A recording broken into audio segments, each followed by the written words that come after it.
Hello students, हम start कर रहे हैं क्लास 10th का चैप्टर नंबर 7 जो कि है glimpse of India.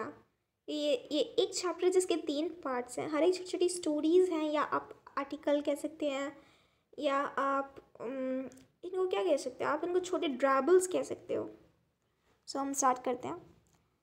A baker from Goa. This is a pen portrait of a traditional Goan village baker who still has an important place in his society. एक pen portrait है जो, हाँ, जिसको हम फिकलेट कह सकते हैं, फिकल कह सकते हैं, ड्रावल कह सकते हैं। इस टाइप की राइटिंग, इस राइटिंग को जो छोटे से ऐसे किसी एक स्पेसिफिक बात पे हम एक स्टोरी लिखते हैं या एक स्टोरी को टेल करते हैं जो रियलिटी में हैपन हुई है।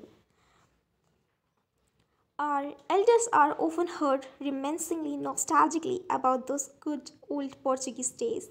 So हमारे जो elders हैं, हमारे जो पुराने लोग हैं, वो उनको हम कभी कभी सुन सकते हैं कि वो अपने पुराने दिनों को बड़े प्यार से याद कर रहे हैं। और इस टाइम पे हम बात करें ओल्ड पोर्चुगीज़ डेज़ की। सो अगर आप लोगों को पता है किसी टाइम में गोवा में और इंडिया के साउथ इंडियन वाली साइड पे पोर्चुगल से पोर्चुगीज़ आए थे ट्रैवलिंग करके ट्रेड के लिए। और पोर्चुगीज़ इंडिया में बहुत सारी चीज़ें लेकर आए। वो पोर्चुगीज़ इंडिया में टमाटर लेकर आए, बीन्स लेकर आए, मटर लेकर आए, मिर्चियाँ लेकर आए। पोर्चुगीज़ इंडिया के अंदर काली मिर्च लेकर आए और बहुत सारी अलग टाइप की चीज़ें पोर्चुगीज़ इंडिया में लेकर आए। बहुत सारे अलग अलग टाइप के कस्टर्ड पोर्चुगीज़ लेकर आए इंडिया में, जो हम कस्टर्ड खाते हैं ना, वो। ये ऐसी बहुत सारी चीज़ें जो पोर्चुगीज़ इंडिया में ट्रैवलिंग के थ्रू आए और फिर कुछ पोर्चुगीज़ इंडिया में ही बस गए। गोवा के कुछ पुराने लोग ओल्ड पोर्चुगीज़ डेज की बात करें जब पोर्चुगीज़ लोग रहते थे। The Portuguese and their famous loaves of bread. वो पोर्चुगीज़ और उनकी फेमस ब्रेड की लोफ क्या होता है? जैसे हम आप घर में ब्रेड लाते हो, वो जो ब्रेड होती है ना, वो पूरी ब्रेड जब वो कटी नहीं होती ना, उसे ब्रेड होती है, एक पूरा बड़ा सा टुकड़ा होता है, उसको लोफ कहते हैं। Loaf of bread. या आप किसी बेकरी जाओगे तो वहाँ आप देखना ब्रेड्स होती है, बगेट्स होते हैं, है ना, उनको कहते हैं लोव्स ऑफ ब्रेड। लोफ, ठीक है, एक लोफ होता है, प्लूरल में लोव्स होता है। Those eaters of loaves might have vanished but the makers are still there. उन लोव्स को खाने वाले तो भले ही ख़त्म हो गए, वैनिश हो गए, गायब हो गए, लेकिन इनको बनाने वाले अभी भी हैं। We still have amongst us the mixers, the molders and those who bake the loaves. हमारे पास अभी भी वो लोग हैं जो ब्रेड को मिक्स करते थे, मोल्ड करते थे, उनको मतलब मोल्ड में डालते थे और बनाते थे, बेक करते थे। Those age old time tested furnace still exist. Furnace मतलब भट्टियाँ, जिन भट्टी के अंदर बनाते हैं ना ब्रेड वगैरह, वो भी एग्जिस्ट करती हैं। The fire in the furnace has not yet been extinguished. वो फायर जो भट्टियों के अंदर जलती थी ना, वो अभी भी बुझी नहीं है। Third, and the jingle, the traditional baker's bamboo hurdling his arrival in the morning can still be heard in some places. वो आवाज़ जो हमें बेकर की सुनाई देती थी, उसके बैम्बू की वो ठक ठक, जब वो हमारी गलियों में आता था, वो अभी भी कुछ जगहों पे सुनाई दे सकती है। Maybe the father is not alive but the son still carries on the family's profession. Maybe पापा जिंदा नहीं है, लेकिन उनका बेटा उनके पापा के काम वो कंटिन्यू कर रहा है। This bakers are even today known as पैदर इन गोवा। इन बेकर्स को भी पैदर कहते हैं गोवा के अंदर। During our childhood in Goa the baker used to be our friend, companion and guide. हमारे बचपन में जो बेकर था वो हमारा दोस्त था, हमारे साथ हमारा कंपेनियन था, जिसके साथ हम मतलब, और हमारा दोस्त था, हमारा गाइड था। He used to come at least twice a day. वो दिन में 2 बार आता था। One, when he set out in the morning on his selling round, and then again when he returned after emptying his huge basket. पहले time जब वो morning में आता था, उसकी पूरी बास्केट भरी होती थी, बेचने के लिए जाता था, और शाम को जब उसकी बास्केट खाली हो चुकी होती थी, हम उसको 2 टाइम देखते थे। The jingly third of his bamboo woke us up from the sleep and we ran to meet and greet him. जो उसकी बैम्बू की ठक ठक आवाज़ें होती थी ना, वो हमें उठा देती थी और फिर हम उठ के उनसे भागते थे और हम से मिलने जाते थे। Why was it so? Was it for the love of loaf? Not at all. क्यों था ऐसा? क्या ये ब्रेड के लिए प्यार था या नहीं था? Why was it so? Was it the love for the loaf? Not at all. The loaves were brought by them Paskine और Paston, the maid servant of the house. जो लोव्स थे वो कौन लाता था? वो लाते थे पैस्किन या बैस्टन। पैस्किन बेसिकली मेड सर्वेंट या मेल सर्वेंट्स, घर में रहने वाले नौकर, उनको पोर्चुगीज़ में ये कहते होंगे शायद। ओके, आगे हम पढ़ते हैं। What we longed for were those bread bangles which were choose carefully. Sometimes it was sweet bread of special make. जो हमें ज़्यादा पसंद थी वो ब्रेड बैंगल्स थे, वो रियलिटी जैसे ब्रेड बैंगल्स बेसिकली डोनट्स की बात करें, डोनट्स ठीक है, जो मीठी ब्रेड की डोनट्स होते थे.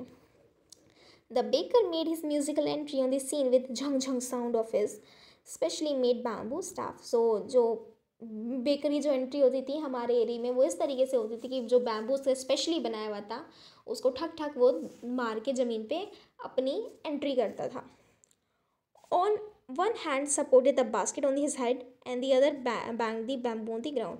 एक हाथ से उसने अपने सिर के ऊपर बास्केट पकड़ी होती थी और दूसरे हाथ से वो उसने बैम्बू को ठक ठक करके ज़मीन पे मार रहा होता था. He will greet the lady of the house with good morning and then place his basket on the vertical bamboo. वो लेडी जो घर की लेडी होती है, मतलब घर में जो औरत होती है उससे को है गुड मॉर्निंग बोलता था और फिर अपनी बास्केट को नीचे रख देता था. We kids will be pushed aside with a mild rebuke and the loaves will be delivered to the servant. So हम लोगों को थोड़ा सा डांट पुचकार के साइड में कर दिया जाता था और जो फिर घर का जो सर्वेंट होता था वो जाता था और ब्रेड लेकर आता था. But we will not give up, लेकिन हम गिव अप नहीं करते थे, हम हार नहीं मानते थे. We will climb a bench on the parapet and peep in the basket. हम लोग पार्परेट में बेसिकली हम घर की पुराने टाइम में जो घर के सोफ़े होते थे, जो बाहर सोफ़े होते थे बड़े बड़े, उन सोफ़े के ऊपर चढ़ के हम ना झाँकते थे बास्केट को. somehow I can still record the typical fragrance of these loaves. वो क्या जो राइटर है वो कह रहा है अभी भी मैं उनकी जो स्मेल होती थी उस उनकी लोव्स की ब्रेड की मैं अभी भी उनको सूंघ सकता हूँ, उसकी जो स्मेल होती थी common. Loaves for the Elder and the bangles for the children. जो लोव्स होते थे ब्रेड के वो बड़े लोगों के लिए और जो बैंगल्स मीठी ब्रेड होती थी वो बच्चों के लिए. Then we did not even care to brush our teeth और वॉश आर माउथ प्रॉपरली. तब हम तो सिर्फ ये भी केयर नहीं करते थे कि हम अपने दांत को ब्रश करना है और अपने मुंह को धोना है. वाई शुड वी, क्यों करें हम. Who will take the trouble of plucking the mango leaf for the toothbrush? Why it was necessary at all? वो कहते हैं कौन करेगा मैंगो की जो होती है, मैंगो की जो पत्ती होती है उसको वो टूथब्रश की तरह यूज़ करें, वो कोई ज़रूरी थोड़ी था. The tiger never brushed his teeth. Hot tea could wash and clean up everything so nicely after all. गर्म चाय तो जो शेर है जो बाघ है वो थोड़ी अपने दांत साफ़ करता है, वो नहीं करता. और जो हम गर्म चाय पीते हैं वो तो पहले से मुँह को अच्छे से साफ़ कर देती है ना. तो उस टाइम हमें उस टाइम की बात करें जब बेसिकली टूथब्रश या टूथपेस्ट डिस्कवर नहीं होता, तो नीम की जो डंडियाँ होती हैं और जो मैंगो की जो लीव्स होती हैं उनको चबाते थे और उससे वो मुंह साफ़ करते थे उस टाइम पे. तो ये तब की बातें चल रही हैं. Marriage gifts are meaningless without this sweet bread known as bol. जो मैरिज के गिफ्ट्स है शादी के लिए वो मीनिंगलेस है विदाउट दिस स्वीट ब्रेड, जो मीठी ब्रेड जिसको हम कहते हैं बोल. जस्ट पार्टी और the feast are loses its charm without bread. जिस तरीके से पार्टी और जो बड़ी बड़ी फीस्ट यानी दावतें होती हैं उनकी जो चार्म है, उनकी जो खूबी है वो खो जाती है अगर ब्रेड ना हो. Not enough can be said to show how important a baker can be for the village. इसको कहना बिल्कुल भी मतलब हम इतना बता नहीं सकते कि कितना एक बेकर ज़रूरी है एक विलेज के लिए. The lady of the house must prepare sandwiches on the occasion of her daughter's engagement. जो घर की लेडी होती है सबसे हाई, बहुत ज़रूरी है उसके लिए कि सैंडविच जो बनाए जब उसकी डॉटर की इंगेजमेंट हो. Cakes and bolinhas are must for Christmas as well as other festivals. जो केक्स और बोलिनास है, बोलिनास प्लूरल फॉर्म है बोल की और स्वीट ब्रेड की, क्रिसमस के लिए और भी अलग त्योहारों के लिए. Thus the presence of the baker's furnace in the village is absolutely essential. इस कारण से एक बेकर की भट्टी की बहुत ज़रूरत है एक विलेज में, वो एक एब्सोल्यूट एसेंशियल है कि होना चाहिए. अ बेकर और bread seller of those days has a peculiar dress known as कबाई. जो उस टाइम के बेकर्स होते थे उनकी एक पर्टिकुलर ड्रेस होती है जो पहनते थे जिसको हम कबाई बोलते हैं. It was a single piece long frock reaching down to the knees. सो एक बड़ा सा क्लॉथ होती है, फ्रॉक होती है जो नीज तक आ रहा होता है. In our childhood, we saw bakers wearing a shirt and the trousers, which were shorter than full-length ones and longer than half pants. So हमारे टाइम में जो बात कर रहा है राइटर कि जो हम देखते थे बेकर्स को वो एक शर्ट पहनते थे और ट्राउजर्स पहनते थे. जो ट्राउजर्स होती थी वो बड़ी पैंट से छोटी होती थी, लेकिन जो छोटी पैंट्स होती थी उनसे थोड़ी सी बड़ी होती थी, तो मतलब कुछ मिडिल पार्ट में होती थी. Even today, anyone who wear a half pant who reaches just below the knees invites the comment that he is dressed like a pedder. सो जो भी आज के टाइम में अगर कोई भी ऐसे कपड़े पहनता है जिसकी जो ट्राउज़र होती है वो नी तक होती है, नी से थोड़ी सी नीचे होती है, तो उसको तो हर कोई उस पर एक कमेंट करता है कि वो पेडर की तरह दिख रहा है. The baker usually collected his bills at the end of the month. जो बेकर है वो यूजुअली महीने के आखिर में अपने जो बिल्स होते थे उनको कलेक्ट करता है। Monthly accounts used to be recorded on some walls on the in pencil. जो मंथली अकाउंट होते थे पूरे महीने का, वो सारा एक दीवार पे पेंसिल के साथ लिख दिया जाता था। Baking was indeed a profitable profession in the old days. जो बेकिंग था वो सच में एक बहुत अच्छा प्रोफेशन था पुराने दिनों में। The baker and his family never starve. जो बेकर होता था उसकी फैमिली होती थी वो कभी भूखी नहीं दिखते थे। He and his family and his servants always look happy and prosperous. उनकी जो फैमिली, उनकी सर्वेंट्स तो हमेशा खुश और प्रॉस्परस, मतलब किसी चीज़ की कमी नहीं, वैसे दिखते थे।